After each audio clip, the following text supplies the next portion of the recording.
но решаемые с помощью предметных знаний. Я люблю приводить пример Катерины Алексеевны Поливановой, это наш известный психолог, который говорил еще с 2000-х годов, что в чем трудности детей были.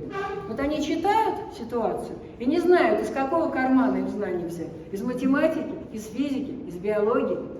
А потому что они не приучены к ситуации реальной жизни.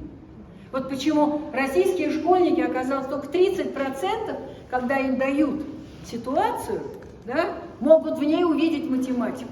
А зачем нам так? Они математику учат для школы, для учителей, но, оказывается, не для жизни. 70% это сделать не могут. Я не знаю, какой процент у вас. Вы можете посмотреть по данным исследований ПИЗа 6-9 год. Так, следующее. Описывается жизненная ситуация, обязательно проблемная. Да?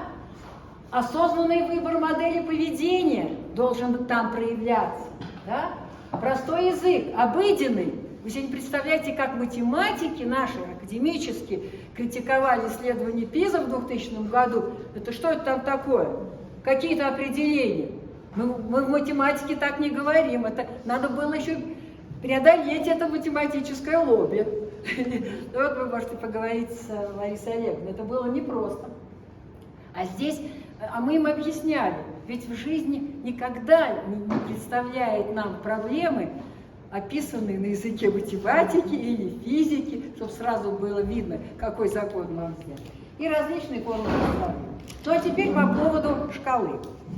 Так устроено исследование ПИЗа, что на тысячебалльной шкале, Никита немножко об этом нам тоже расскажет, на тысячебалльной шкале, да, каждый уровень объясняет, а что могут на этом уровне продемонстрировать дети. И поэтому новая современная теория тестирования позволяет это сделать. И это достоинство исследования ПИЗа.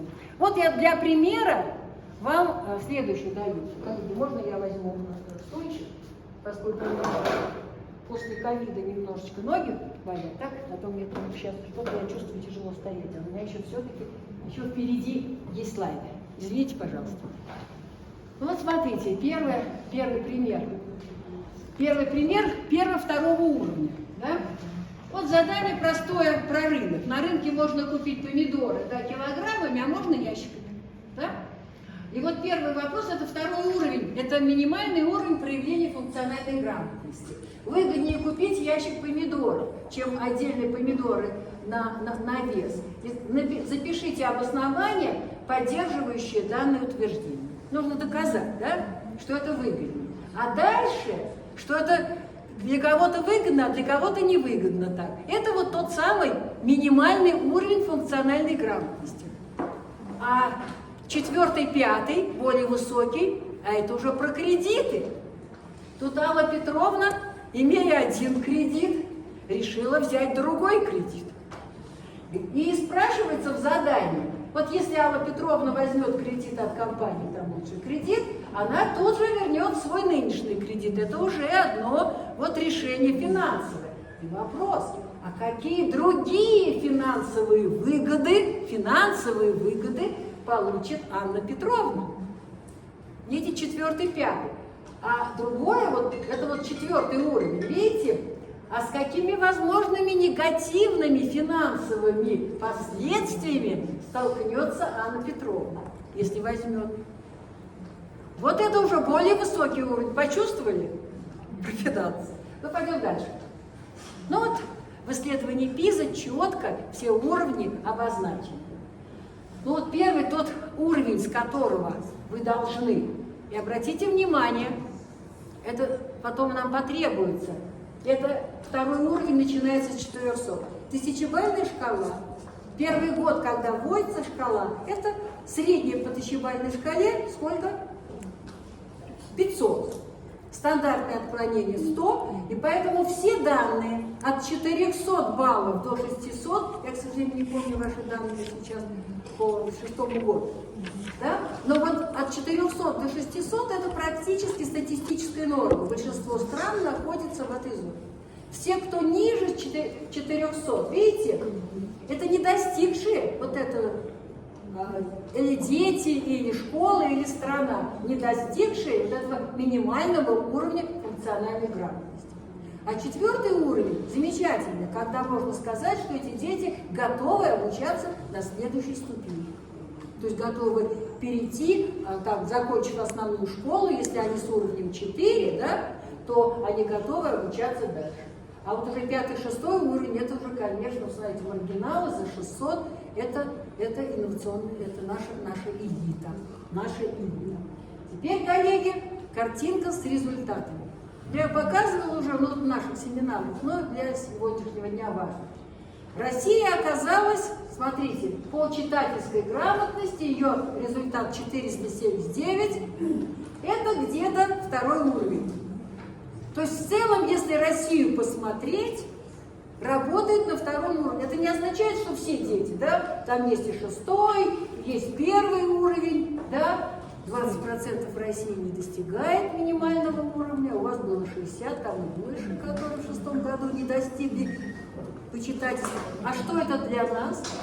Это ученик, завершающий школу, не может прочитать простой текст, полстраницы, да, и на основе этого текста принять решение, как поступить. Это дети, которых легко манипулировать, потому что они не прочитали текст. В России сейчас таких почти 20%. У вас чуть побольше. Смотрим дальше. Страны-лидеры. Китай. А Китай на 4-м уровне. Там 4 провинции были, но они по количеству детей 1 200 000, а в России 1 300 000. Сравнимы с Россией, они все готовы. Выпускники Китая все готовы учиться, даже без учителя, на более высокой ступени обучения. Вы осознаете только это. Ну а дальше я взяла Эстонию и Финляндию, сейчас расскажу почему, тоже лидирующие страны. Белоруссия, она статистически значимо не отличается почти от российских результатов, и чуть ниже идет Украина. Вот это наши 3 страны, они очень близки по многим показателям.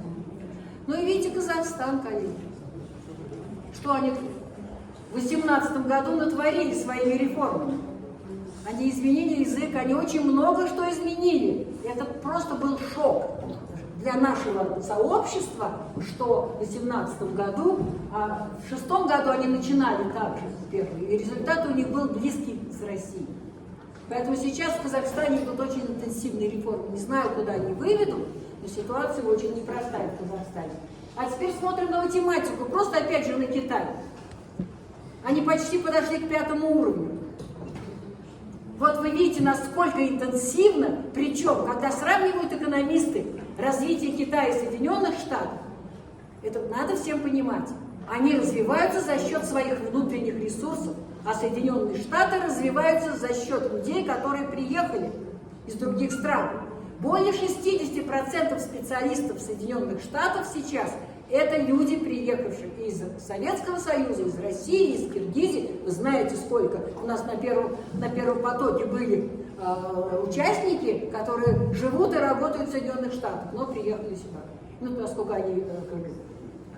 Ну и смотрим, если, естественно, научная грамотность, тоже 4-й уровень Китая. Почему беру Эстонию и Финляндию? Потому что они сопоставимы с Россией.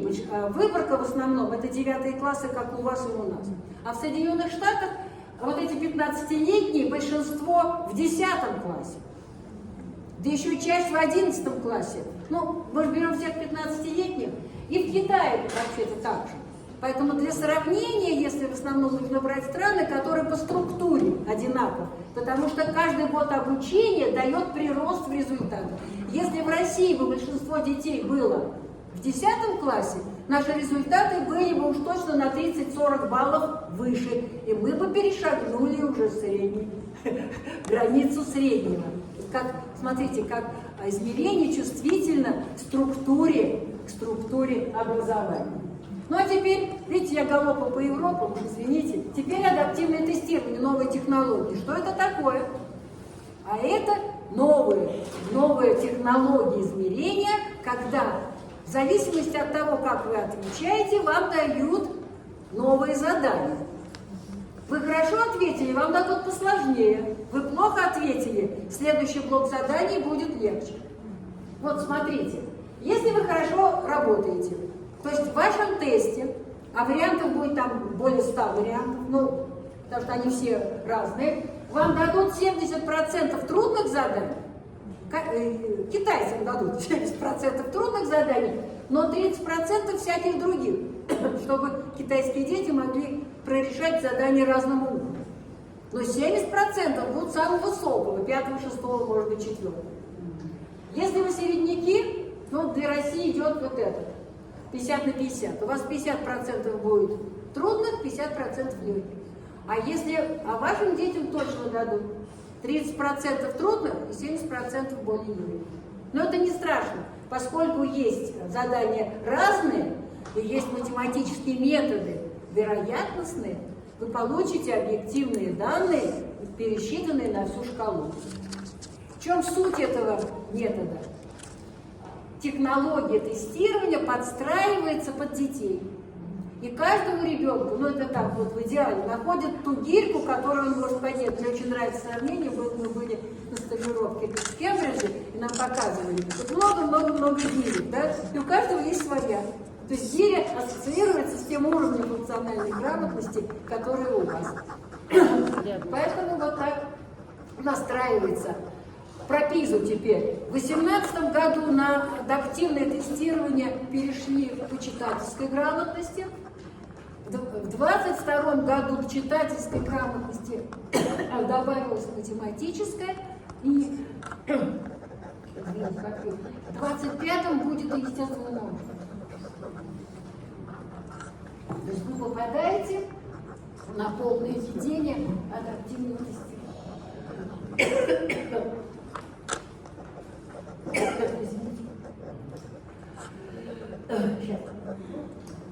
Таким образом, смотрите, теперь про контексты. Помните, я говорила, что новый ПИЗа, контекст. Есть универсальный фактор, то, что измеряется инструментарием ПИЗа. Да? А есть, и это отражается трудностью заданий.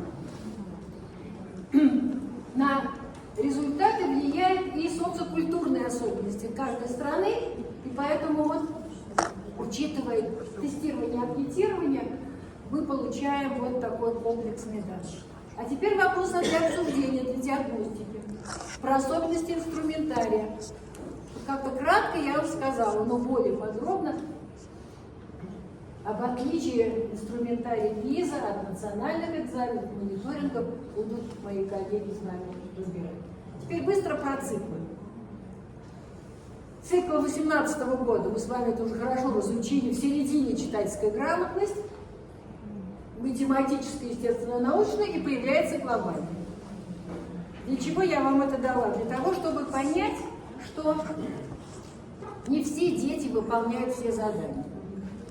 Есть такая математическая вероятностная модель. Вот эти циферки показывают, какое количество детей выполняет, получает те или иные задания. Может случиться так, что я в своем тесте получила только, смотрите, читательскую грамотность и математическую. Такое будет у 33% детей. Но мне все равно припишут результат по естественно-научной грамотности, независимо от этого. То есть вот новые технологии тестирования позволяют, даже если ты не выполнил задание, не выполнял задание по какому-то направлению, но при этом вам приписать балл, вероятность, исходя из того, какие вы же собираете контекстную информацию, вы заполняете анкетирование, исходя из этого, вот вам припишут балл. Теперь читательская грамотность. Любовь Анатольевна Рябинина вам все расскажет, но есть концептуальные рамки, в которых, обратите внимание, доминирует само определение. Это не просто умение прочитать текст, да, и понять его, но это способность понимать, использовать, оценивать, размышлять, да, заниматься чтением для достижения своих целей. Поэтому есть такие показатели, как тип текста, да, ситуации и разные компетенции. Находить и извлекать информацию, осмысливать, интерпретировать информацию. Видите, какой сложный вот такой конструкт. А теперь, вот то как раз, чтобы я вам...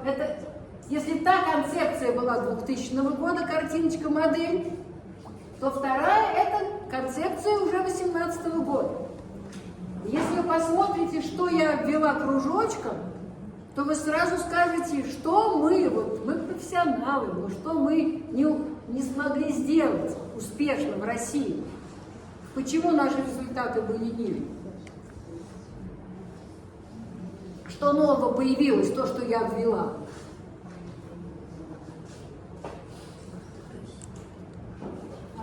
Выявление буквального смысла, оценка качества и надежности информации, выявление и анализ противоречий, то есть появились тексты с противоречиями, и нужно было выяснить разные точки зрения, обосновать эти разные точки зрения, противопоставить, и этим вы будете заниматься на ваших сейчас секциях.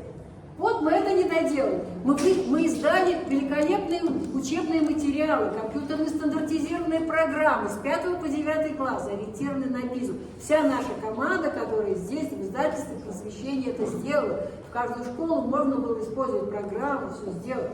Но вот мы ориентировались на предыдущее. Еще тогда, когда мы начинали, концепции 2018 года не было. Ну а вот теперь смотрите, вот какие были первые задачки по чтению.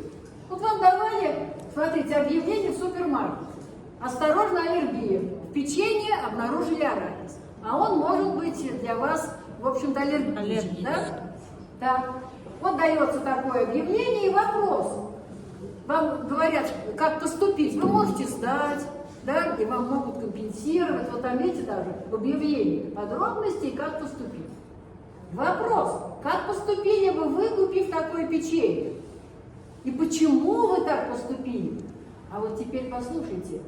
Используйте информацию за объяснение для обоснования своего ответа. И что отличало? Вот это уже, видите, оно необычное такое. Надо прочитать, да и формат необычный уже, да? И вот Галина Анатольевна Цуперман, одна из наших лучших психологов и специалистов, она сейчас Россию представляет в международном исследовании. Я физик же по базовому образованию, она филолог. Обязательная опора при ответе на личный опыт, невозможность ответить на вопрос, опираясь только на текст. Вы же можете и вернуть, а можете съесть и возвращать. Это очень важно. Опора на личный опыт и на текст. И дальше данное задание иллюстрирует основной подход текстов компетентности или функциональной грамотности к оценке. Ценно. Читаем все вместе, запоминаем, коллеги. Какое знание ценно и умение? Оборонный личный опыт, которое применяется в новой ситуации. Для того, чтобы понять, сформировано оно или нет, вам нужно это знать, дать такую задачку в новой ситуации. Вот какое знание сейчас ценно для всего мира. Но это 2000 год. Теперь одно из заданий 2018. Это компьютерная платформа. Здесь говорится о нескольких текстах, прорапаную вам, Любовь Анатольевна это все даст, о том, почему исчезли деревья с острова Пасхи. Это уже не одно задание, а там, посмотрите, сколько это, вот я смотрю, 7 заданий в этом комплексе, несколько заданий. Это интервью, и статья научная, и статья, например, там же из научно-популярных. И нужно узнать и причины, и следствия, и кто что разделял. То есть совсем только 15% российских учащихся справились с этим заданием. Но это, видите, как мы быстренько движемся, это 18-й год.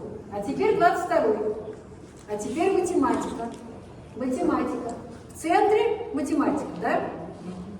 Читательская, естественно-научная рядом. Ну, конечно, перегружаешься. Может быть, там надо было, коллеги, вот, можно было бы включить кондиционер, просто душ немножко, может, его как-то перенести, попросить. И появляется креативное мышление. Вы это все видите. Третье задание на математику.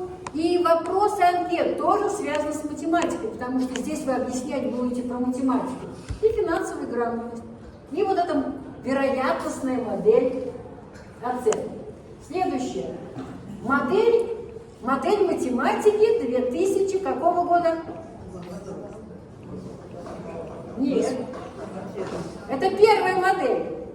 2003 года. Молодцы. 2003 года модель. Она повторяет модель решения проблем.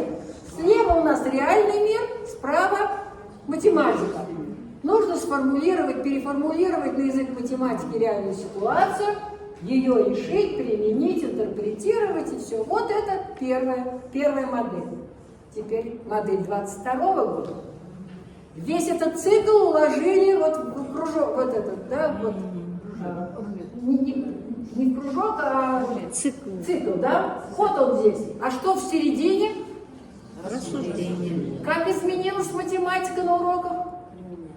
С акцентом на рассуждение, на логические выводы, на текстовые задачи в большей степени. Дальше посмотрите.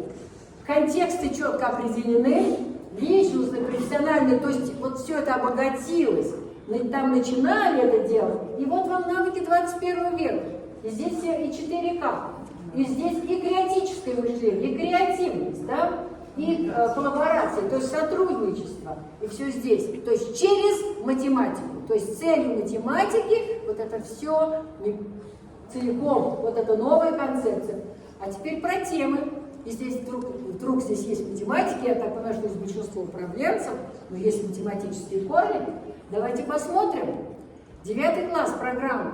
Входит ли у вас это? У нас не все входит. Мы не готовы были, если честно говоря. Выявление роста. Линейные, нелинейные, квадратичные разные системы развития математики. Геометрическая аппроксимация. Компьютерное моделирование. Анализ ситуации и условное принятие решений. Теперь следующее. Тест-задачки. То есть очень много новых тем, за которыми программы наши не успели. Да? Потому что объявляется это все за 2-3 года. Вот для 25 года еще нет концепции обновления естественно-научного образования. Еще, поэтому можно не успеть. Вот задание, которое было в 2003 году. Простенькая, реальная ситуация. Перевозка на дизелях до нефти. Загрязнение окружающей среды. Что сделать? Инженеры предлагают вот использовать ветер, скайпы, да? Но посмотрите, как разбросана вся информация. Я кружочком показала, где информацию надо, и много лишней информации, что не привыкли мы делать. А вот задачка, я попросила наших математиков, чтобы они сформулировали задачка 5-6 класса. Типичная задача. За год, так, двигатель на корабле потребляет такое-то количество топлива. 1 литр топлива стоит столько-то. Установка паруса на корабле стоит столько-то. Парус экономит 20% топлива. И вот вопрос. Через сколько лет экономия топлива покроет стоимость установления паруса? Это наша типичная, да, текстовая задачка. А в книге она вот какая. И только 16% российских школьников из тех 50, которые в 5-6 классе такую-то задачку решили, решат в конце основной школы. Почувствовали? Но это, коллеги, 23-й год. А 22-й год Лариса Олеговна будет говорить, но не открыли еще задание. Только-только прошла ПИЗа 22-го года. А то, что мы знаем, мы делали, мы адаптировали, мы переводили. Что там? Там электронные таблицы, с которыми дети в компьютере должны работать. Там симуляторы формул, там вкладки, там горячие точки. Это инструмент, позволяющий оптимизировать разные точки, разные виды, построение графиков, редактор формул, калькуляторы. Ну вот в статьях, я вот Лариса Олеговна вам все расскажет, я просто показала, где можно описание взять. Вы поняли, почувствовали, что даже из тех предыдущих сколько нового, что нужно сейчас вам учить. А теперь 25-й год. А теперь 25-й год. Ну, знакомые, я специально картинку тоже делаю, да, в центре естествознание. Есть математика, есть читательская. Я поставила вопросики, потому что мы не знаем, как будет распределяться, какой процесс. Появляется обучение в цифровом мире. Появляются иностранные языки. Этапы. Разработка инструментария 22-24. Мы обсуждали с вашим национальным координатором, что и как делать. Посмотрите, апробация начнется 23 год. Весной, значит, то есть 23 год подготовка инструментария. А в 24 году будет уже апробация. Значит, за следующий год еще не готова концепция международная, да? В марте соберут все страны и дадут нам новую концепцию. К концу следующего года, 23-го, вы должны будете уже перевести, адаптировать инструментарий, сделать компьютерную программу, которая уже пойдет в 24 году в вашей школе. Это будет апробация. А в 25 году будет уже само тестирование. Обычно это март-апрель. И начиная с 24 и 25 это анализ результатов. Когда вы получите результаты? 25 год подготовка, исследования вы проводите, проведение исследований 25 год, а результаты вы получите к концу только 26 года. Не ждите их быстро. Международная команда работает немедленно, а очень надежно, потому что решаются судьбы министров, извините, я так шучу, судьбы страны, судьбы реформы, образования, и поэтому если так, Никита мне говорит, что у меня еще час. Ну, то есть, а потом час. Но мы сделаем, вот пораньше мы сделаем перерыв, а потом можем пить. Главное, что он мне что-то звонит. Как и что. Значит, смотрите. Получите результаты только. Ваши отчеты будут в декабре 26 года. Что на работу. Ну, а теперь кто за что отвечает? Где вы себя найдете? Если вы региональные центры, региональные координаторы, или вы представляете образовательное учреждение, или вы входите в национальный центр. Но, конечно, наверху министерство. И теперь ответственными за все, что будет происходить, отвечает ваш министр, уважаемый. Он назначен или будет назначен как представитель страны в той команде, которая принимает решение PGB. И национальный координатор. Сейчас идет обсуждение, кто будет реально один или два человека. Я предложила, чтобы было два национальных координатора и директор центра национального. Национальный центр у вас – это ваш институт оценки качества информационных технологий. Может быть, это решает ваше министерство. Вот. Ну а теперь особенности проведения. Вы уже это поняли, но так, чтобы все соединить, да? Читательская грамотность, инструмент какого года вы видите? Математическая 22-й, да? 15-й год, это 22-й. Совершенствование концепции 15-го года, даже не 2006-го, а 15-го года. Там уже были изменения, через каждые 9 лет идет изменение. Ну, введение новых направлений и адаптивное тестирование. Поняли, да? Следующее. Ну вот как бы дизайн. Двухчасовое тестирование в каждой школе будет, да? Когнитивное тестирование, то есть то тестирование, в котором участвуют дети. Там будет математика, чтение, естествознание и обучение в цифровом мире. И все это будет в одном тесте. И не обязательно кто-то возьмет, у кого-то будет обучение в цифровом мире, естествознание, у кого-то может быть все 4. Дело в том, что в двухчасовом тесте 4 блока по 30 минут. То есть будет 4 блока разных. Да? Может случиться, что кому-то достанется блок по математике, по чтению, по естествознанию и обучению в цифровом мире. А кому-то может только 2 блока или 3. Это все вероятностно делается, и никто не будет знать, кому, а будет вариантов вот таких. Как вы поняли, более 100, да еще в зависимости от того, как вы отвечаете, вам бросят то более легкое, то более сложное. Я вас не пугаю, я просто говорю о сложности, о вызовах современности. Затем, значит, это 120 минут, потом перерыв и анкетирование. Есть основное, а дальше кто анкетирует, за который платит страна. Это дополнительное или ИКТ, или есть благополучие для каждого ребенка, личное благополучие учителя и разные другие. Но все за это уже страна платит. Страна платит за все, но за это дополнительно. За иностранные языки, иностранные, тоже дополнительно надо платить. Мне кажется, мы уже не приняли решение не участвовать в этом. Для начала я все равно буду брать. Ну а теперь естествознание. Теперь почувствуйте, это концепция 2006-2015 года. А вот осознайте, даже если посмотреть саму формулировку, чем интересны формулировки, что в них не только содержание, но и зачем. А зачем нужно формировать? Во-первых, способность. Не знание, умение, не система знаний, а способность использовать, чтобы понимать, занимать активную гражданскую позицию по вопросам, связанным с естественными науками. Готовность интересоваться, то есть проявлять интерес.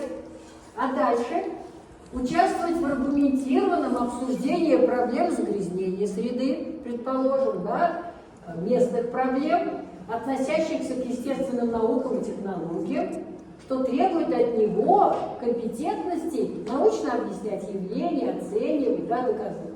Вот посмотрите, что входит. Вот наши знания, к чему мы привыкли. Но не только знания физики, химии, биологии, но знания о том, как наука формируется, то есть методологические знания дополняются. Да? Дальше отношения, дальше ситуация и компетенция.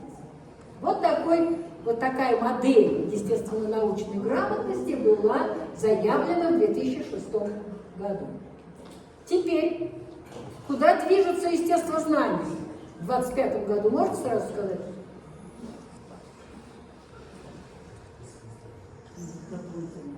Куда движется? Социально-экономическая система обеспечения. Слияние с социальными проблемами и науками.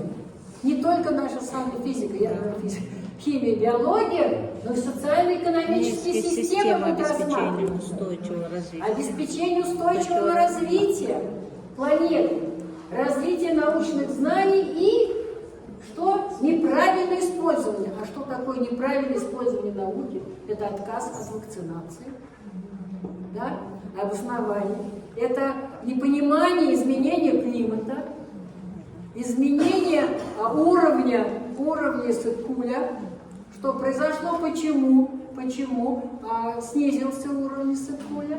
Это последствия, да, неправильное объяснение, почему это происходит. Объяснение климата, да, правильное или неправильное. То есть даже не будут спрашивать правильно. Дальше вопросы информатики. То есть вот что вносит мир? Работа с информацией, большими массивами данных, процесс обработки данных и искусственный интеллект в новых тестах за 2 часа. А какие новые концептуальные линии? Там было объяснение явлений, да? Обоснование, анализ данных, а сейчас использование научных знаний для принятия решений действия. Вот вам эта модель, косичка, которую я вам показывала в действии, да? Там действие и добавляется. То есть любые задания будут нацелены на принятие решений, позитивные решения, да? Позитивное поведение, позитивные действия. Не просто что-то сделать, а будет оцениваться позитивно. И использование вероятностного мышления, вероятность событий, рассмотрение рисков. Ну, это ссылка на новую. Еще нет концептуального. А теперь только прочувствуйте. Моя любимая задачка. Про озон 2000, это 2000 год. Замечательная. Вот даны комиксы, да? И тебе нужно, предположим, что у вас есть дядюшка, который вообще пытается понять, что изображено на рисунках. И вы учитесь в школе, и вам предлагают ему объяснить, что такое О2, О3, то есть как озон образуется. Посмотрите, как красиво упаковали с комиксом, с дядюшкой.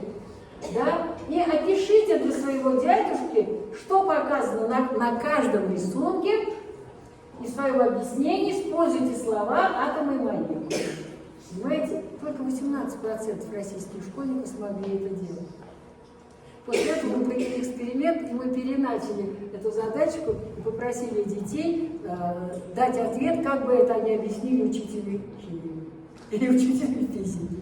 Вы понимаете, совершенно другое, у нас есть другое обучение. Мы даже, я помню, когда нас дети спрашивали на экзаменах, вам про электрон как в химии или как в физике? Вы понимаете? Ну, вы меня поняли, что я говорю. Вот это начало. Первое, одно задание только, так же, как там вот про арахис, да, или про математику, про память. А теперь это 15-й год. Потому что в 18-22 году были задания 15-го года, бег в жаркую погоду. Александр Юрьевич будет работать с этим заданием, но это интерактивное задание уже, компьютерное. Вам нужно провести симуляцию. Бегун в жару, значит, бежит, он воду пьет, и все это, вот эти все факторы влияют, и вы нажимаете на кнопки, и таблица заполняется, вы анализируете эту таблицу, и на основе таблицы отвечаете на вопросы достаточно большого количества. То есть ребенок проводит, и это 15-й. Ну а теперь мы пока не знаем, до чего дойдет с обновлением содержания естествознания в 25 году, но мы знаем, что нас еще уже ждет в цифровом мире, обучение в цифровом мире. Оценка будет фокусироваться на двух компетенциях. Первое, которые необходимы для обучения в использовании технологий. Саморегулируемое обучение. И второе, вычислительные и исследовательские практики. Что означает? Давайте среагируем на само понимание. Саморегулируемое обучение. Что будет там оцениваться?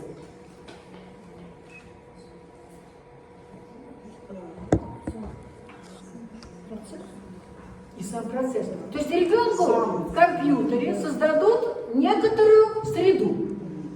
Да? И будет оцениваться, сможет ли он сам обучаться. То есть ему дадут проблему, и он должен сам ее решать.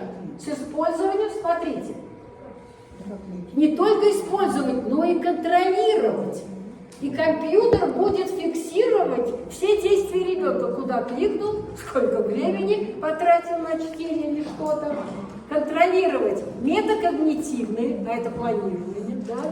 Так, когнитивные, поведенческие, так, мотивационные и аффективные. То есть даже тревожность, мотивация, все это будет. Вы можете себе представить? Я не представляю, пока не представляю. Мы поставили для себя задачу с Александром Юрьевичем начать разработку нового поколения заданий по естествознанию, а с айтишниками вот новую среду мы сейчас делаем. Так? И все это во время выполнения задания. Дальше. Вычислительные исследовательские навыки. Им дадут же цифровые устройства, то есть им сделают образовательную среду, где он может взять любые знания, как бы. У него будет или Википедия, ну не Википедия, или там учебник, или словари, там еще что-то. А он должен понять, что он знает и что он не знает. Это первый этап развития. Да? Оценить ситуацию. Вот, а дальше вот ее решить с помощью вот, вычислительной логики. Ну а теперь смотрите описание самого инструмента. Каждый тестовый блок. Вот я взяла и перевела то, что в Ойстере на сайте. Больше ничего нет. Мы будем с вами только догадываться. Разработан как современная цифровая учебная среда, в которой учащиеся могут найти целый ряд ресурсов для заполнения пробелов. Нужно еще понять, какие у тебя пробелы, да? Такие как учебные пособия, отработанные примеры, где они получат интеллектуальную обратную связь по своему прогрессу. Он что-то делает, а ему компьютер дает прогресс. Правильно или неправильно? Дальше в этой открытой среде учащиеся должны выбирать, сколько времени они посвящают различным... То есть он планирует, сколько ему на это нужно времени, сколько на это, да, на каждый этап.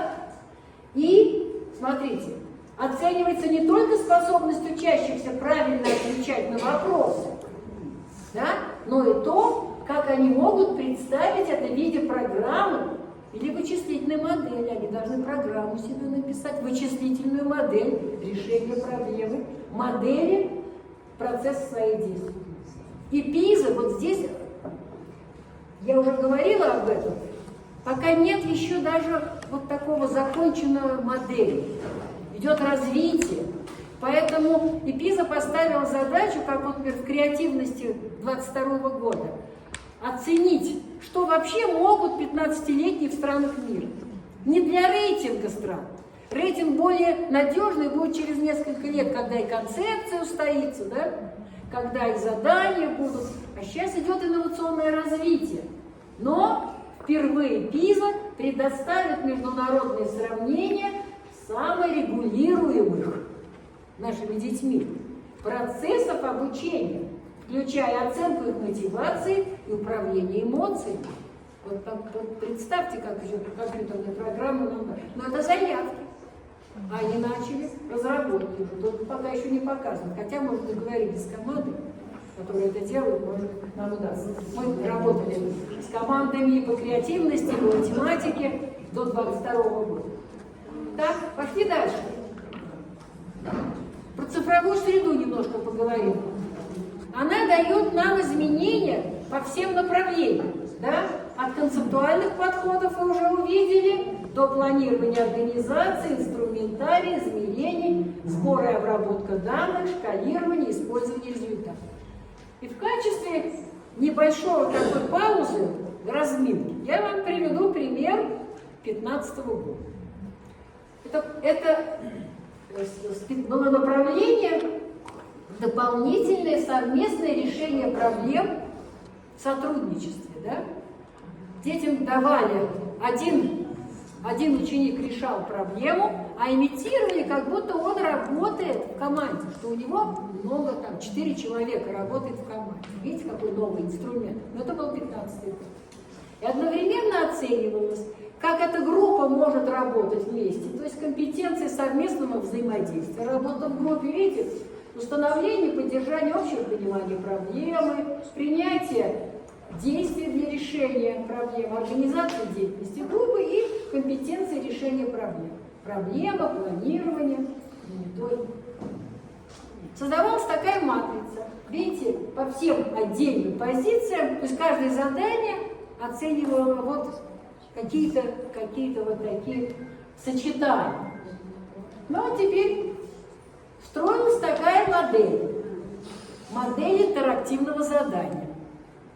То есть в среде воспроизводился, как будто они в чате работают, да? Что есть группа, несколько человек, и они могут общаться через интернет-среду. Это вот контрагенты, это вся группа, да, и я тестирую. У меня есть инструменты, и все. А большая группа психологов, социологов, что они делали? Они анализировали по результатам выполнения каждого задания заранее. Это задание было с выбором ответа, оно не проверялось экспертом. Точно уже могли проследить стратегии поведения. Видите, вот здесь каждая клеточка – это отдельное задание. И в итоге описывалась предпочтительные стратегии поведения в разных странах. Мы тогда увидели, что, особенно по индексам, Никита Игоревич будет вам говорить об этом, вдруг оказалось, что в России отрицательный индекс групповой работы. Для России как-то так, по сравнению с другими странами, что мы менее предпочитаем работать в команде, а хотим конкуренции. Мы очень-очень удивились. Но индекс был отрицательный. Во всех отчетах и Мирбанк нам сказал, что у нас отрицательный индекс групповой работы. Это было вообще так очень проблемно. Ну, давайте к этому чуть-чуть подойдем. Вот пример задания. Задание, которое было в апробации, потом оно не пошло, но на нем просто интересно. В школу приезжает иностранная делегация. Да? Вот такая заявка, видите, вот здесь написано. Все это есть, визит называется. И учительница, вот есть одноклассники, Георгий, Рита, Борис, ну и вы как тестируемые. И вам предлагают разработать программу встречи. Это большая, за 30 минут работа.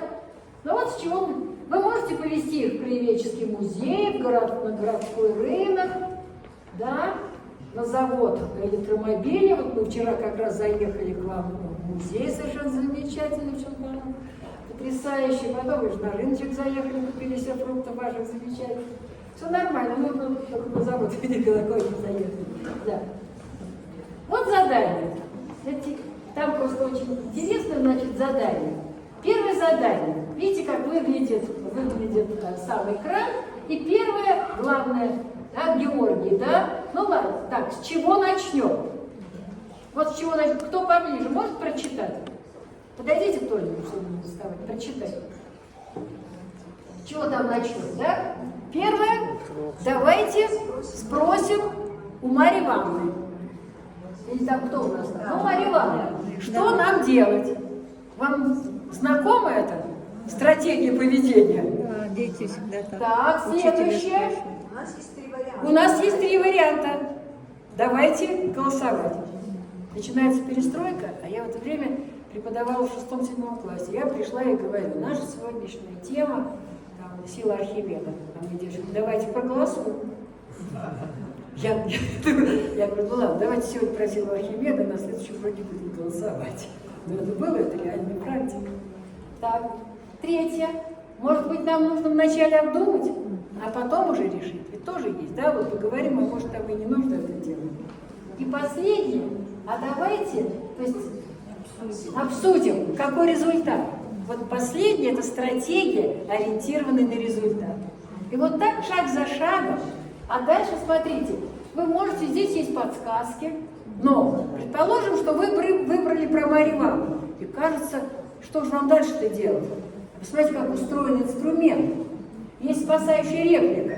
Если вы выбрали не то, да, вам Рита скажет, нам нужно поскорее принять решение. Давайте обсудим, каким должно быть место, куда мы приведем гостей. Видите, как устроен был инструмент еще в 15 году. Мы участвовали, я как сказала, Россия участвовала во всех исследованиях. Но для меня это задача, я ищу команду, очень трудно сделать. Вы можете представить, сколько людей должно быть, чтобы сами сценарии сделать и просчитать вот эти стратегии, что мы поймем. И в итоге, вот после каждого задания мы видим некоторый ответ, который дальше нам покажет о стратегии поведения. И потом окажется, что вот в России мы не предпочитаем групповую работу, а оказалось, когда мы стали анализировать, даже отчет Всемирного банка нам показал, что у нас отрицательный индекс. А на самом деле у нас был, например, ответ: 75% наших детей предпочитают групповую работу. Но по сравнению с Сингапуром, там было 85. И по сравнению со средним по ОЭС, где было 80, индекс оказался отрицательным. Вот для чего мы после моего этого введения, такого голодного по Европе, по ПИЗе, Никита потратит небольшое время для того, чтобы вам еще показать, да, про результаты, как аккуратно относиться к тем данным, которые мы получаем. Вот этот пример очень важен. Ссылки есть на все задания. Ну а теперь уроки ПИЗа. Уроки ПИЗа для России, уроки ПИЗа для вас. Но первый урок, конечно, что функциональная грамотность – это не новые знания и не новые компетенции. Мы с вами все прекрасно знаем, у вас введен компетентностный подход. Да? Функциональная грамотность – способность использовать. Уже многократно мы с вами проговаривали. Но что самое главное, подчеркнуто, что вы должны усвоить? Где обнаруживает себя функциональная грамотность? За пределами. Вот почему мы в пятерке, в десятке стран, в которых похожие задания на то, что, чему мы учим в России, и почему был у вас ПИЗа-шок.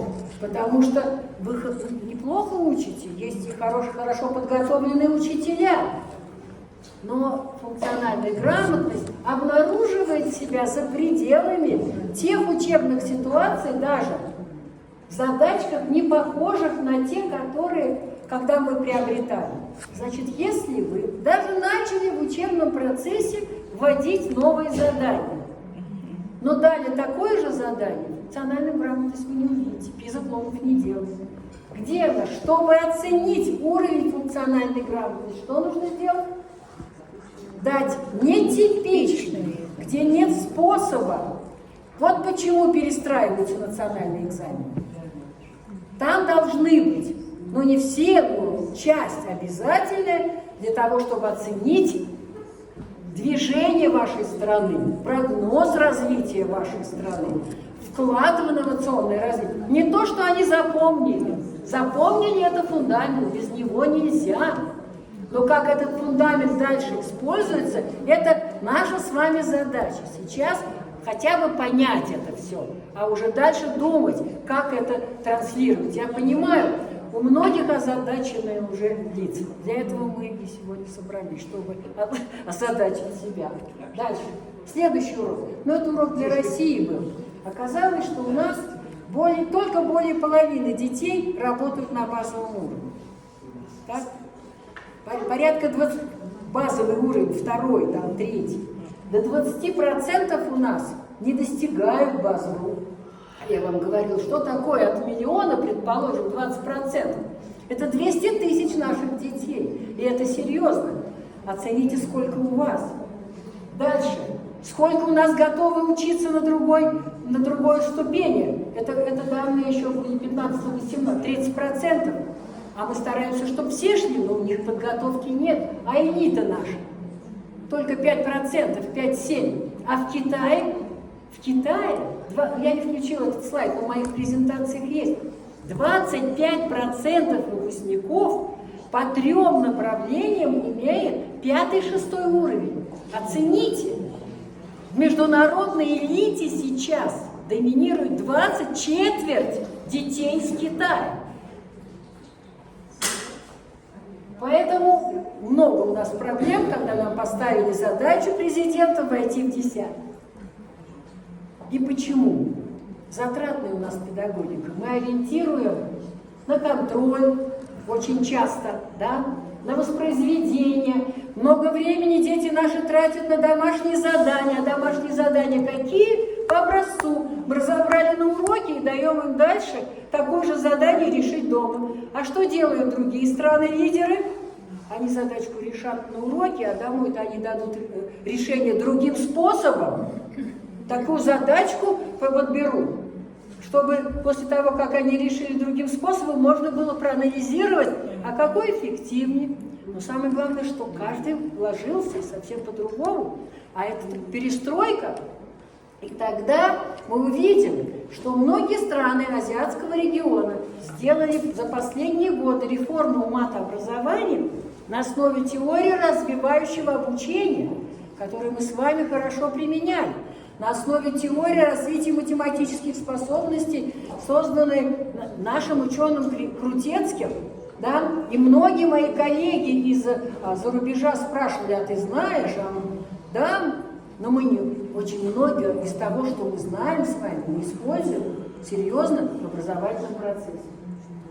Следующее. Направление совершенствования понятно. Функциональная грамотность, познавательная самостоятельность, улучшение образовательной среды и инвестиций. Следующее очень быстро. Не обращайте внимания на эти вот таблицы, и Татьяна Викторовна будет показывать. Дело не в этом. Это надо понять, зачем я показываю. Я показываю это для того, чтобы сказать: посмотрите Российской Федерации, и дальше посмотрите строчку. Здесь даны данные по глобальным компетенциям читательской, математической, естественно-научной и финансовой. Обратили внимание, что результаты очень близки. И так по всем странам. О чем это нам с вами говорит? Что все эти компетенции или эти грамотности очень связаны между собой. И тот, кто захочет проконсультироваться, а мы с Никитой дадим консультации, мы вам расскажем о том, как мы создаем в рамках нашего проекта по функциональной грамотности комплексы, инструмент, который оценивает комплексность. То есть развитие читательской грамотности связано с математической и с глобальными компетенциями. То есть нельзя развивать только одно направление. Все взаимосвязано. Следующее. Картинку мы с вами видим. Не будем интерпретировать, но вот просто вы видите Российскую Федерацию России, видите красным, и видите минус, и видите, что что-то не так, как у всех. Ну там еще Турция, там смотрим. А что не так? А движение, вообще наша работа в школе. Предметники сами по себе, а все, что связано с метапредметностью, что мы ввели сейчас в стандарт, само по себе. Мы думаем, что это где-то как-то будет формироваться. И вот уже Это было когда? В 2015 году мы это получили. Сильное различие. Мирбанк даже показывал, как отличается учебный процесс в России от того, что делается в остальных странах. Метапредметность формируется на всех предметах, да, и оценивается по переносу. Знания по математике, основной язык, чтение диаграмм переносятся на физику, да, а физики способ познания основной переносится на социальные явления. Поэтому все взаимосвязано. А у нас физика сама по себе, а воспитание что-то такое само по себе. И это то, о чем мы с вами должны думать. Следующее. Проблема образовательной среды. Я думаю, что у вас лучше. Проблема в России оказалась с 2012 года. Впервые в международных отчетах появляется проблема взаимодействия детей и учителей между собой. И это 2018 год, где показаны вот индексы. Здесь, правда, индекс поведения учителей, оказывающих негативное влияние на учебный процесс. Впервые, знаете, как развивается ПИЗа? С 2000 года она стала оценивать факторы, которые описывают лидирующие страны. Было интересно посмотреть, а как эти страны достигают, за счет чего, механизмы. К 2018-му был сделан акцент на проблемах. И поэтому впервые появляется вот деструктивное поведение учителей, такой конструкт. Да? Мы сейчас покажу вам, что туда входит, что это такое. Оказалось, что вот Россия имеет там раз, два, три, четыре, пять, на пятом месте с конца всех стран по тем проблемам, но это по индексу, да? Там же, правда, и Китай недалеко, это тоже там проблемы были выявлены, но хуже всех проблем в Казахстане. И у нас в Татарстане, Татарстан отдельно работал, то есть и у них выборка была отдельно. То есть это еще одна из проблем. А вот что это за проблема? Вот здесь можно посмотреть, да? И вот два показателя, это я про уроки же говорю, мы же ищем, в чем там может быть проблема. И оказалось, что есть два очень важных показателя, которые характеризуют наши результаты. Первый показатель – энтузиазм учителя. Это очень важно. Те школы, в которых учителя влюблены в процесс, они демонстрируют свой интерес, они работают хорошо с учащимися, да? Энтузиасты. У них очень высокие результаты. И вторая, те школы, в которых отсутствует вот это деструктивное поведение, тоже дают более высокие результаты. А что такое деструктивное? Деструктивное имеется в виду, которое не просто отрицательно влияет на результаты. Преподаватели не учитывают индивидуальные потребности учащихся. Помните про образовательную среду, да? Да? Вот, следующее. Невыход преподавателей на работу. Вот этот показатель формируется директорами школ. Они характеризуют свой педсостав. Дальше. Сопротивление переменам, да, со стороны учителей. Следующее. Учителя слишком строгие по отношению к учащимся. И последнее, что плохая дисциплина, плохая предметная подготовка и неоткрытость к переменам. Учителя негативно откликаются на перемены. Видите, что? Это нам для обсуждения, в каком направлении двигаться. Ну и следующее – это инвестиции. У вас может быть немножко другое, но Россия достигла того момента, когда просто инвестиции материальные в здания, или, например, даже учебно-методические материалы не так действуют. Все страны развитые вкладывают финансирование в большей степени в человеческий потенциал, в подготовку учителей. Поэтому вот одно из самых главнейших направлений – это подготовка учителей. А вот факторы мы провели вместе с Никитой Игоревичем, анализ тех факторов, которые обеспечивают высокие результаты. Это школьные ресурсы обеспечения, да? И количество учителей, лабораторное оборудование, особенно для естествознания, да? Так, компьютеры с выходом в интернет, состояние зданий, наличие творческих кружков. Это первые школьные ресурсы, школьный климат. Сейчас много говорят о социально-эмоциональных навыках. Вот именно школьный климат, в котором есть безопасность, да? Учебный процесс, поддерживающий обучение, защита от всяких эмоционально-поведенческих проблем, которые есть. И ваши дети будут отвечать на вопросы о прогулах, о возможностях там, буллинга и всего прочего. Ну и характеристика учителей, о чем мы говорили. Уважительное отношение к учащимся, поддержка учащихся, отсутствие поведения к затрудняющим и сотрудничество. Ну, теперь вопросы для обсуждения, которые пойдут, диагностику, которые вы должны для себя обозначить. Почему формирование функциональной грамотности становится важнейшим направлением повышения качества, да? И какие основные проблемы зафиксированы у вас, у нас? Ну и быстренько об опыте. Это уже завершаю.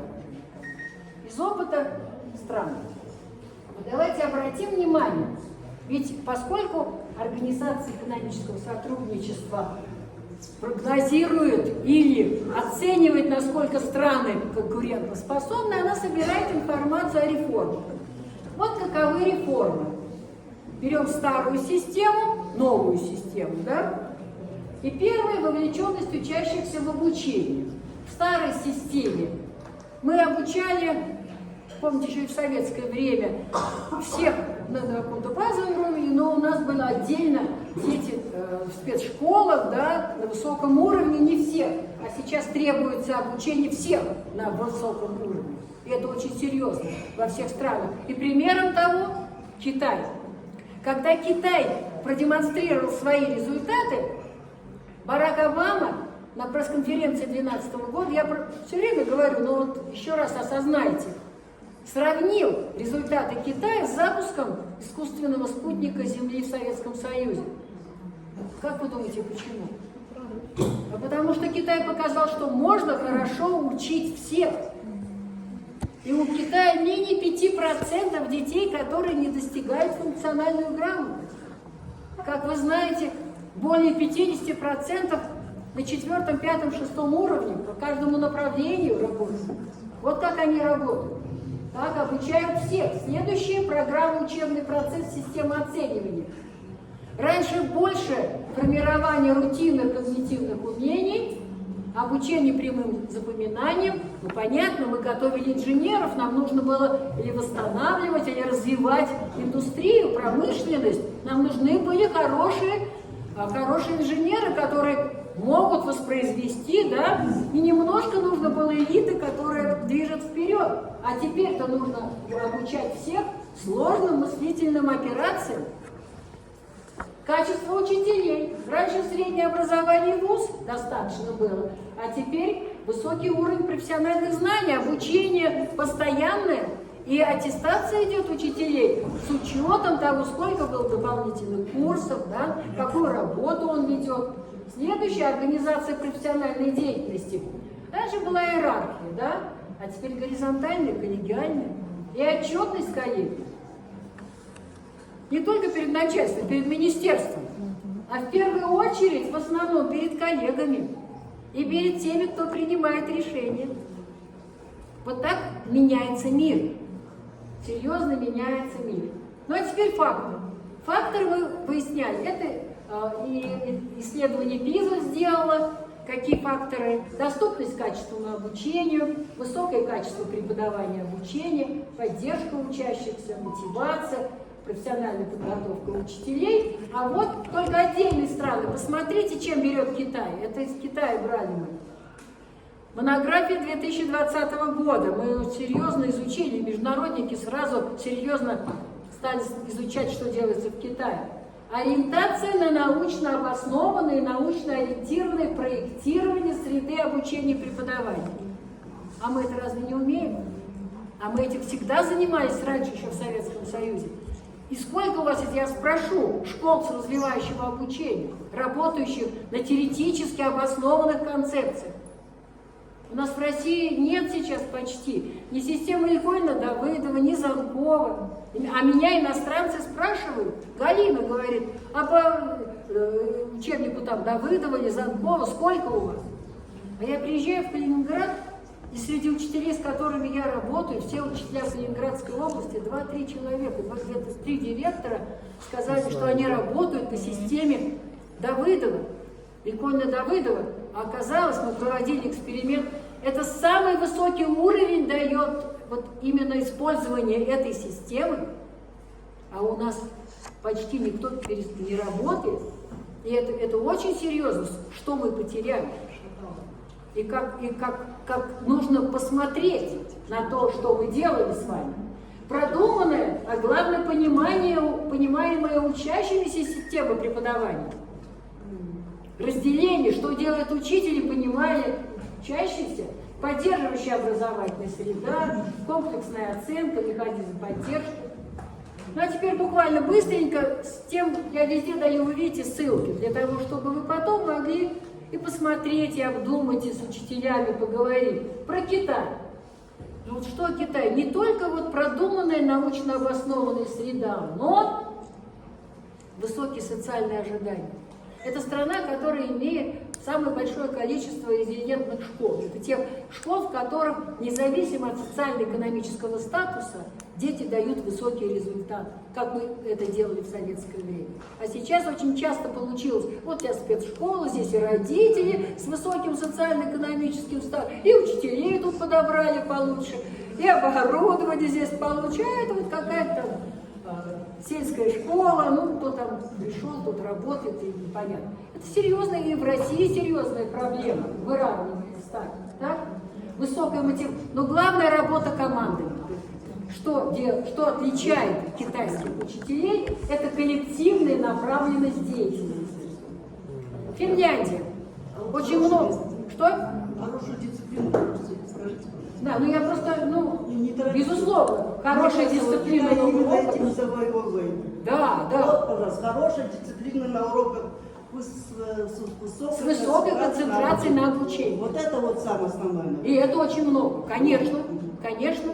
Это отчасти национальная коллективная направленность на деятельности учителей. Да. Вот это, конечно, это очень-очень важно. И на достижении высоких результатов сделал хорошо. У нас же как было, когда вводили базовую, тройку получил, да и ладно. Нет, ты тройку получил, ты должен 4 получить. И вот твой формирующий оценит ничего. Вот динамика, вот позитивное развитие. Всех учить, хорошо учить. Если вы задумали повышать результаты. Финляндия давно в странах лидеров, но очень многое я здесь говорю, связано с тем, что ранняя диагностика, начиная обучение прямо с 1 класса, они делают вот такую диагностику и не запускают детей. Не на экзамене он провалился, и они помогают. Я даже удивилась, что по их статданных более 40% учащихся, оказывается, были на коррекционном обучении, это у них называется. Он сделал ошибки, да, ему сразу назначается куратор, человек, учитель, который поможет. И вот это очень важно, ранняя диагностика и вот это формирующее оценивание, которое даст возможность помочь. Ну, несколько слов про Сингапур, коллеги. Это вообще уникальная страна, которая за 50 лет сделала просто скачок в образовании и в системе вообще, и в стране. Страна, когда вообще стал вопрос на выживание. И вот посмотрите, с 1959 года повышение конкурентоспособности, активное изучение передового опыта всех стран. А затем, смотрите, следующие 20 лет фокус на эффективность. Серьезно пересматривались все элементы системы образования. Выявлялись эффективные механизмы внедряли. Дальше фокус на развитие способностей. Вот тут Крутецкий начал работать очень сильно, потому что в ТЭЦ мы работали очень мощно. У них самое сильное педобразование в Сингапуре. А сейчас, с 2011 года, развитие ценностей. И это совсем другое. И вот появляются их модели развития ученика. У них отдельно нет там предмета или что. Самое главное сформировать ученика уверенного в себе, самостоятельно направляющего развитие, имеющего активную жизненную позицию, ответственного гражданина. И вот то, что я, когда много потом расскажу, когда Россия первый раз в 1991 году попала в 5 стран, Советский Союз, не Россия, по математике, естествознанию, у нас была конференция в Вашингтоне, и я пошла в первый день у нас свободный, мне очень интересно было на Арлингтонское кладбище, и на могиле Кеннеди было написано, вот очень часто об этом говорят, да, не думай о том, что страна должна сделать для тебя, да, а подумай, что ты должен сделать для страны. Следующий, не думай, что весь мир должен сделать для Соединенных Штатов, а ты подумай, что Соединенные Штаты должны сделать для мира. Это вот это надпись, часто цитируемая, да, я не пересказываю, как это было на могиле Кеннеди. Это очень серьезно. И вот в школе в Сингапуре, я была в нескольких школах в Сингапуре, вот этот лозунг, подумай о том, что ты сделаешь для своей страны. Вот это самый-самый важный патриотизм в плане того, каков твой вклад. И мы сегодня с вами и начинаем, ну, то есть не то, что начинаем, а продолжаем думать о том, что каждый из вас сделает для повышения качества образования в стране. А вот модель развития учителя по всем тем же направлениям, да, и этический педагог, и трансформирующий лидер, это трансформирующая компетенция, с чего я начинала, а он трансформирующий лидер. Он ведет всех детей к этому, да? Ну вот, то есть человек, который выше. А вот теперь, коллеги, это было давно. Давно, это 15 или 16 год. Я обожаю вот этот слайд. И специально его привожу для того, чтобы мы оценили. Майкл Тирлон, да? Это в Высшей школе экономики проводит семинар. Он председатель Сингапурского профсоюза учителей. Он вместе с коллегами из ОЭСРа обучал нас, мы специально с ними договаривались, они провели 4 семинара по городам России, когда мы готовились к 2022 году. Он лично готовил. Но вот точка зрения сингапурских учителей, как реформировать урок, вот здесь и приводится. Первое, что он говорит, что исследования ТИМС и ПИЗа показали, что можно формировать и предметную, и функциональную грамотность одновременно. Нет противоречий. И это очень важно. У них высокие результаты, они лидируют и по исследованию ТИМС, и по PIRLS. Они, правда, на втором месте, мы их опережаем. Я очень хочу. Сейчас появились данные 2021 года, у нас очень хорошие результаты в России, но пока неизвестно по странам. Дальше. Главная задача, внимание, выпускник школы должен быть человеком, уверенным в себе, вот их модель, да, самостоятельно направляющим свое развитие, нужно научить детей учиться в течение всей жизни. Но каким должен быть учитель? Точно таким, как ученик, но лучше. Понятно? Учитель, а вот осознайте вот это, не преподает предметы, он обучает детей. Я не учу физики, а я учу ребенка. Я развиваю ребенка. И мы все вместе работаем на одного человека, на ребенка. Сами по себе, вот осознайте, я вначале вздрогнула. Сами по себе учебные предметы ничего не дают ребенку. Но при их изучении развиваются навыки ребенка, пока он взаимодействует с академическим материалом. Ценности не развиваются во время, здесь не классных мероприятий, вот здесь не получилось, надо сейчас ввести. Так, они развиваются на обычных уроках, здесь имеется в виду мероприятия, да, на которых 100%. Поэтому главное развитие функциональной грамотности, когда все дети на уроке, и мы работаем с ними, учитель не должен специально менять структуру урока. Главная дисциплина ума, на что вы обратили внимание, да? Дисциплина, но не просто сидят, но дисциплина ума, развитие функциональной грамотности. И никакая технология не заменит нас с вами, не заменит учителя. На уроке уделять больше внимания не новой информации, вот я вам все новую информацию, но я просто стараюсь еще давать какие-то комментарии, а обработки. То есть учитель качественно отбирает выжимку важной информации и уделяет много времени обработке этой информации разными методами. Подчас 1 к 10 или 50 на 50. 50 он говорит, ну то есть новые материалы, 50 отработка, как минимум. Кто обрабатывает информацию? Ученики. И как они? Работают в группах, когда они задают друг другу вопросы, что они поняли, что они не поняли. Потому что учителю иногда боязно задать вопрос.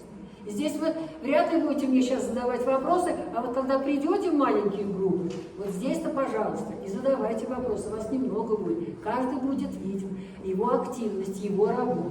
Дальше. Процесс обучения – взаимоконструируемый процесс. И здесь они цитируют Выгодского. Обучение – социальное явление. Все важное мы делаем вместе с людьми, с которыми нам нравится это делать. Вот позитивная образовательная среда. Ну а дальше посмотрите, что говорит-то. Не требуется дополнительных финансовых вложений. Там, хотел сказать, товарищи из министерства. Да? Требуется только изменить мышление учителя. Переосмыслить то, что он делает на уроке. Извините, затратила время, но это, мне кажется, очень важно. Ну а дальше что делается в России? В России инициировано 3 направления. Наше направление, мы высказали инициативу, я с командой, мониторинг формирования функциональной грамотности. Второе направление. Каждый год Россия получает, и ОЭСР проводит исследования по методологии ПИЗа каждый год, да, на общероссийской выборке и на уровне регионов. Все регионы до 2024 года проходят оценку, то есть или каждый ваш район видит свое место в исследовании ПИЗа. Ну и следующее, конечно, поддержка школ с низкими результатами. Проект 500+. Вот наш проект, я руководитель, и мы будем делиться нашим опытом, нашими материалами. Вот общероссийская ПИЗа, видите, в 2019 году какие Саха была, и Бурятия, и вот другие, видите, регионы, которые попали под эту региональную ПИЗу. Так, и вот проект, просто здесь есть ссылки на ФИОК, Федеральный институт оценки качества образования, что они делают. Ну, вопросы для обсуждения, которые пойдут в диагностику. С какой целью страны участвуют, в чем суть ПИЗа шотная, я надеюсь, что вы уже немножко поняли, да, какие особенности образовательных систем. Ну, а теперь завершать рекомендациями, уже не нашими, вы услышите наши рекомендации, а что исследователь ПИЗа в своих монографиях рекомендует для учителей. Вот нарисовали вот такое 5 направлений, да. Первое, вот красным, что показано, это создание сбалансированной системы оценки образовательных результатов. Учебный процесс и система оценки должны быть связаны. Вот почему так много говорят о формирующем оценивании, которое дает обратную связь для того, чтобы учитель знал, а для этого нужны инструменты, а для этого учитель должен учиться интерпретировать результаты, выдавать каждому ребенку. Вот почему мы вам сегодня, не каждому ребенку, а вам выдадим, да, результаты. Вы можете завтра, если каждый из наших команд сможет проверить, а завтра вы можете уже получить результаты по той секции, которую вы уже посмотрели, прошли, да. Используются разные формы и методы. Это очень важно, не только там задания с выбором ответа, и не только письменный тест, и задания, подобные ПИЗа, используются в системе оценки, включая экзамены. Вот что в ранней оценке нам рекомендует ОЭС. А второе – это фокус на развитие способностей и навыков.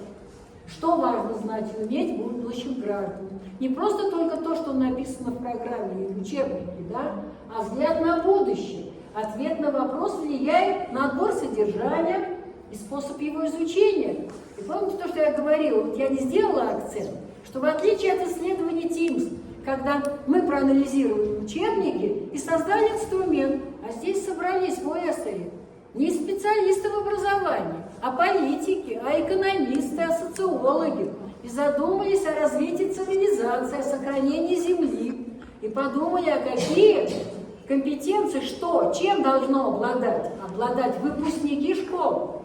Не граждане, но главные выпускники через школу, что они должны получить. Поэтому главное, что важно знать и уметь будущим гражданам. И это влияет на содержание, способ изучения. Ну и, конечно, примеры заданий ПИЗа предлагают дополнительные идеи. И я надеюсь, что вы увидите многочисленные идеи для включения в учебный процесс. Следующее – справедливость и объективность. Обучение системы оценки должны быть объективными и учитывать особенности каждого ребенка. Ребенок должен принять, почему важна сбалансированность системы оценки. Вот в России и в Советском Союзе мы ориентировались на внутришкольные оценки. Помните экзамен? Я принимала экзамен у себя в школе, вы наверняка принимали экзамен. А потом мы перешли на централизованный, единый государственный экзамен. И что получилось? Теперь роль учителя как бы исчезла. Появилась подготовка к единому экзамену, на основе которого решается судьба ребенка. Тут тебе репетиторы и очень много перекос. То есть маятник, видите, от того, что школа только делала, а теперь это все стало централизовано, а это не совсем правильно. Я бы хотела сделать так, я хочу сама себя оценить, а потом вы меня оцените, и потом мы обсудим, и посмотрим, а что делать. Не просто с одной стороны оценка. Вот почему она должна быть справедливой и объективной. Следующее – сотрудничество. Первое – сотрудничество с учащимися, слушать учащихся, а дальше сотрудничать с учителями, объединять усилия, участвовать в принятии решений в школе, поддерживать связь с родителями и учиться от экспертов в своей области. Вот что значит сотрудничество по всем направлениям. Ну а последнее, коллеги, инновации. Инновации, инновации, инновации. Взгляд в будущее. Постоянно апробировать, использовать новые подходы в обучении. Изучать стратегии, которые не просто любые, но были те успешные в других учениях. Вот что делают китайцы. Они работают вместе, вместе обсуждают. Сейчас же вот мы очень широко начали использовать метод анализа урока. Он пришел из Японии, lesson study. И он ориентирован не на то, что сделал учитель, какой шаг там, как он спланировал, как время. Нет. Мы смотрим урок с позиции деятельности учащихся. Что приобрели учащиеся за этот урок? Какие цели? Что произошло? Принимать участие в инновационных проектах и обсуждениях. Вот наше сегодня с вами вот такое инновационное обсуждение. И как только вы убедитесь в том, что понимаете преимущества и риски инновационной работы, вы начнете сами разрабатывать новые стратегии и ресурсы для своих коллег, чтобы попробовать. Это наша с вами задача.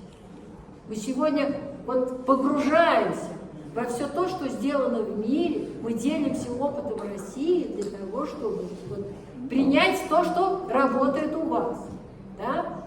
Чтобы вы попробовали, поделились.